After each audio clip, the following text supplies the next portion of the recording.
Hi, this is Mark with your analysis for the week commencing the 7th of July 2013. Before we go into today's analysis, let's have a look back at last week as ever. First I'll start off with the easier trades and then I'll explain a few of the more complex things that happened last week. This was the euro yen, and I suggested last Sunday that I would either be looking for a pullback down to 12800 or a short at 13100. And this gave a perfect entry.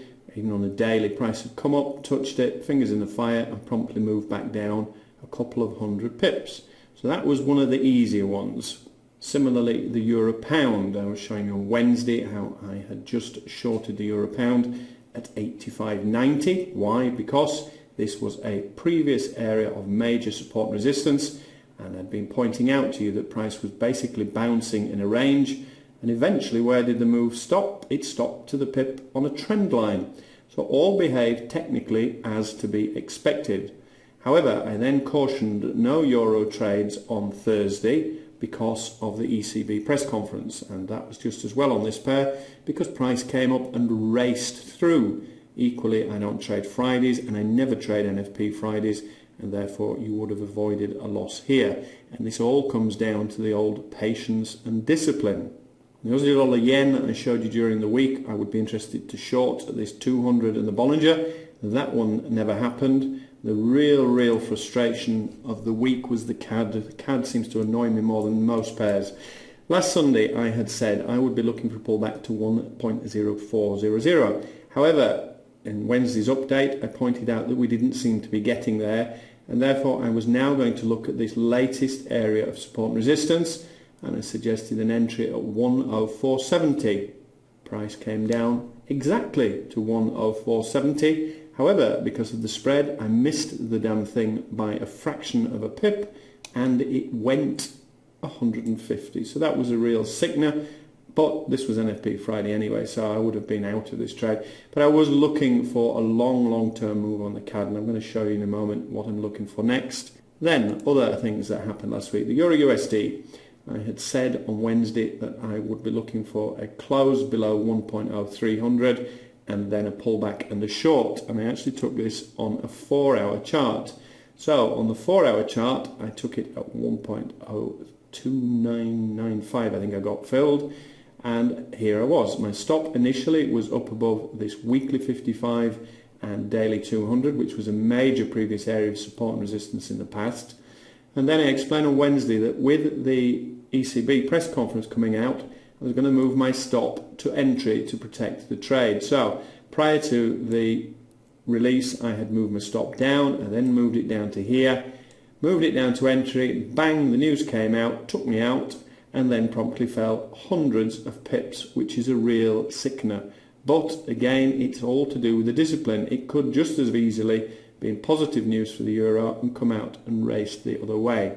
However, on this occasion I got lucky with the pound. I was showing you on the pound during the week. In Wednesday's update I was explaining we hadn't had the pullback I wanted to 53.30, but I just keep fibbing and looking down the move. So on a 4-hour, now price broke out of an area, came up now to 53.30. Next obvious major line in the sand. It was also a fib on a 4-hour, and therefore I shorted, and this was filled just 52.90, and at no point really did this get into a losing situation, because again you start to drag your stop down behind it. We then had the new governor of the Bank of England came out and made a speech, and therefore I got my stop down here just above recent highs, and he came out with something that was negative for the pound, and on this occasion I managed to catch 200 and odd pips out of the pre-planned move. So the euro did not work in my favour, the pound did. Now the final thing here on this pound, I was saying that earlier in the week on Sunday, if price got down to 150, it would clearly struggle and I would look for a bounce. However, I told you, do not trade the interest rate news and never trade NFP Friday. And had you followed my advice, you would have not had a loser here, because this was all NFP related, much better than anticipated US jobs news. Final things on the subject. This was the USD Swissy, and I was looking for a short at 9600. I explained if the euro started to crash, don't take it. And I also explained once again, do not take this on NFP Friday. and had you done so and ignored my advice, you would have had a loser on this one. So it was a mixed week, but there were some big gains to be made if you followed the mantra of patience and discipline, particularly discipline when you have all this news coming out. On to this week's analysis. This then is the Euro USD on a monthly chart. Now this candle hasn't closed yet and therefore it's not valid, but we are seeing potentially the start of a very big move on this pair, and we have broken currently that trend line, and that trend line, the next main line we have here, this is the old head and shoulders pattern we were looking at weeks and weeks ago, and this is the old patience and discipline again.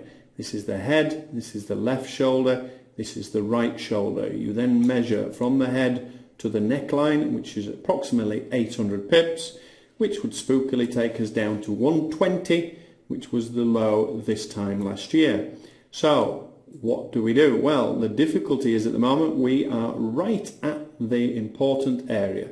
Price came down on Friday, touched it almost to the pip, and that's where the thing has stopped.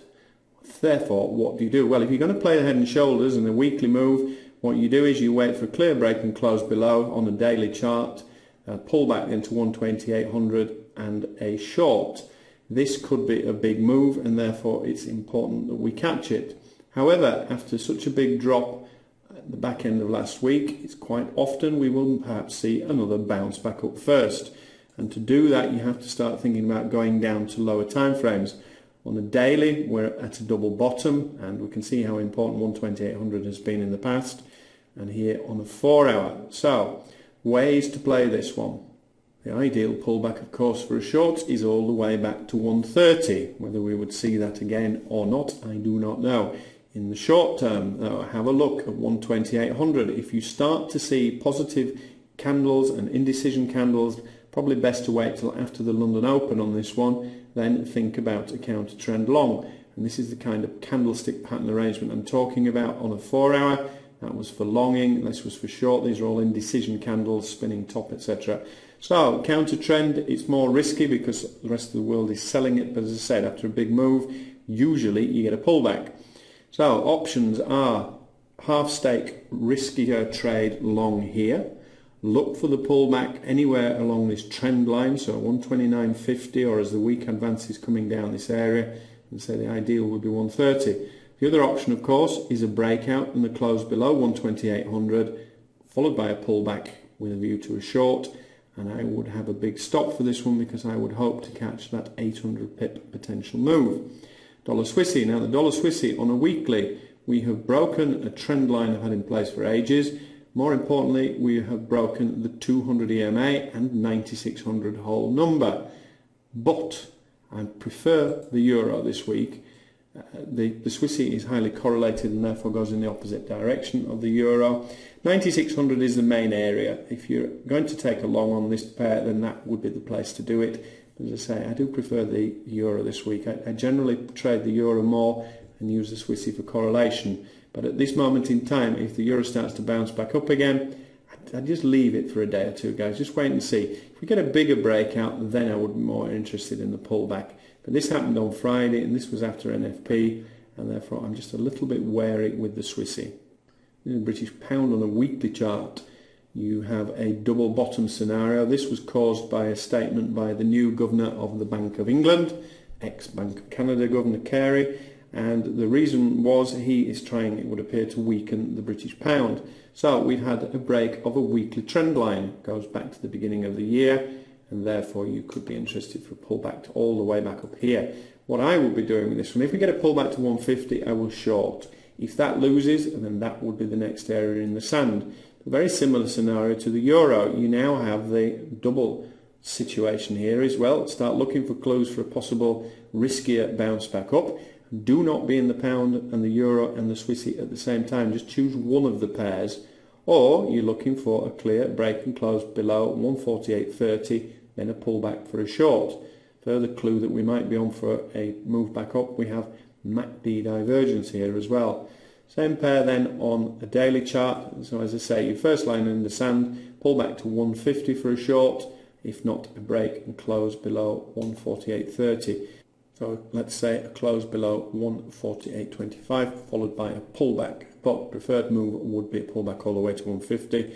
Once again, if you're trading it on the 4-hour, then watch this area here to see whether it's going to break or whether we're going to get a candlestick formation that suggests a change in direction, indecision, and move back up. The more conservative one is a pullback to 150 for the short. The euro yen, and euro yen we have a head and shoulders pattern similar to the weekly euro USD, and here, if you're new, this is the head of the movement, this is the left shoulder, and this is the right shoulder where we got that 200 pip move last week. The theory goes you measure the neckline, and I have taken for the neckline this line from mid-April along here, and you measure from the head and you measure to the neckline, which is roughly 900 pips. And the theory goes on this, that if we get a break and a close of the neckline, that the move will then be reflected in a 900 odd pip move down, which spookily will take us down to the low in April.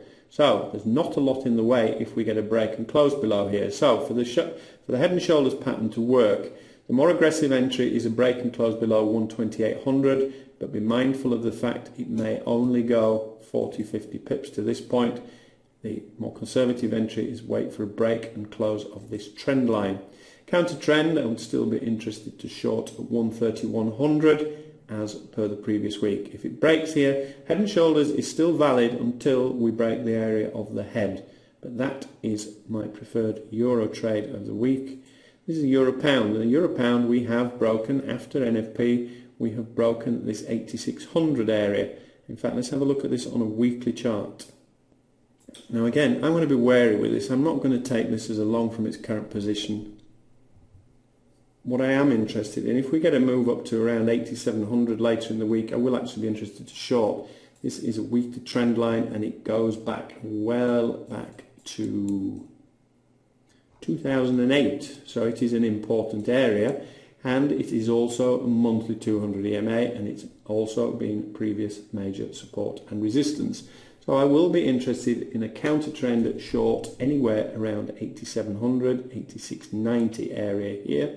You could of course simply go for the long after a breakout, but it's not much of a break, and it was after NFP. What I would be preferring with this pair, if we get a pullback down to 8500 again, then I would want to long. Final option of course, and this really is a case of being flexible this week. It's an either or. If 8500 then loses and it breaks and closes below this area, then we start looking for shorts. So multiple opportunities on many of the pairs this week. Make a plan at the start of the week and write it down and say, if it does this, I will do this, and if it does that, I will do t'other. Dollar yen. Now the dollar yen broke 100, which is the major line in the sand. I have changed my fib slightly on this pair. This is a previous trend line, so we have got major resistance coming up. I will long this pair if it comes back down to 100. Aussie dollar yen simply drifting at the minute. It's gone absolutely nowhere last week. Upper Bollinger Band has softened a little. Might be interested still to short 9300, but I would watch it on a 4-hour chart. As I say, the minute it's gone absolutely nowhere. The Aussie dollar has still continued to fall off a cliff. It's an absolute nonsense. They've got much better unemployment status than the US and a much better, healthier economy, and yet sentiment has changed against the Aussie dollar at the moment, and we're dropping and dropping and dropping. The more conservative thing with this is look for a pullback, and the pullback is a short at 9400. You may want to consider a bounce back up at 90, but counter trend trading, this has been very difficult in the last few weeks and not really very successful, but that is an option. Final option is if it clears 90. But it's just so stupid as this for me. I'm going to leave this unless we get the pullback. Final one, the dear old CAD. I showed you earlier, missed 100 odd pips with a movement by a fraction of a pip, which was a sickener. And explained last week we'd had a major break on this pair of this EMA that goes back years and years and years, and therefore that was the significance of it. I still need some kind of pullback. Friday's NFP we have cleared 105.50. I'm looking more around 105.10. If we get a pullback and anywhere around 105.10, and I'm even going to put my stop 120 odd pips away down here below this monthly 55 EMA. And the reason being, if this continues to move, we have thousands of pips potentially that this could go. And so therefore, whilst everybody's forgotten about the huge US dollar mountain, debt mountain, and everybody suddenly seems to think that the dollar is the safe haven, which is ludicrous, then this technically has room to move many, many, many pips, and I want to catch it. If it continues to move up, I will revise my plan as the week continues, and so should you. That's it for the week ahead. Lots of opportunities, lots of potential choices and decisions that you need to make. But get in the habit of making your plan on a Sunday and writing down what you intend to do, and then of course follow the plan. The only thing that needs to then be added to the mix is check your calendars for news, because once again we have a lot of big news this week, and the US jobs news on Friday was positive and revised upwards from the previous month as well. So lots of reasons why the dollar may continue to rise in the short term. Have a good week.